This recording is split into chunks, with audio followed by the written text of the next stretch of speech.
Hey guys, welcome back to the channel. Today we're going to be playing 4 songs. And it's not just 4 songs we're going to be playing. We're going to be playing it in 4 different modes using the Nova Go SP1.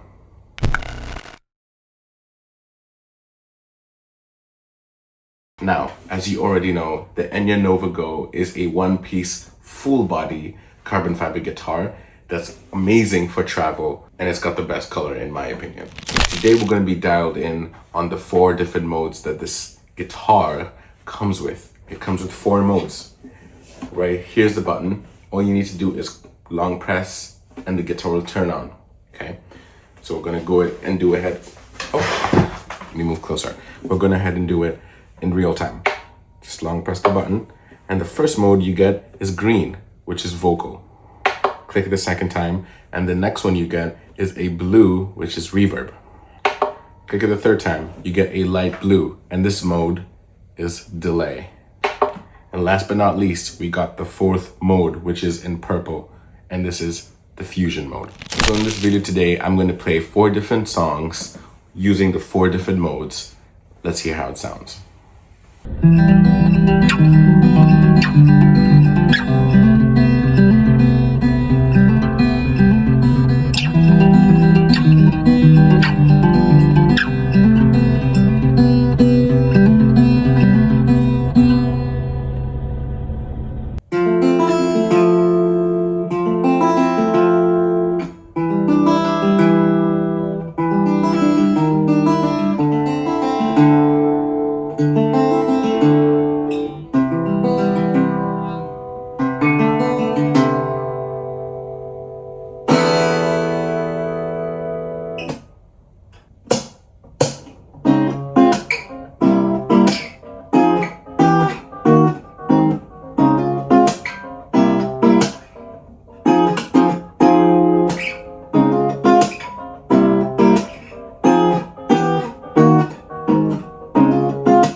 Guys, not a single day passes that I don't love playing this guitar. It's really nice, and the tone, to be honest, is better than most acoustic guitars. It's very sharp, it's very snappy, and with the different tones, you can hear them really nice and clearly without having to have the guitar plugged in. This is one of the greatness about having the Nova Go as a travel guitar. Now, I definitely recommend this guitar to anybody out there that wants to experience a full body carbon fiber guitar for the first time, or maybe for the second time, like me. And if you haven't already watched the unboxing videos of this Nova Go and the black one that I did, here is the link to the black one, and here's the link to the white one. Definitely go check those out. I'll see you guys in the next one. Peace.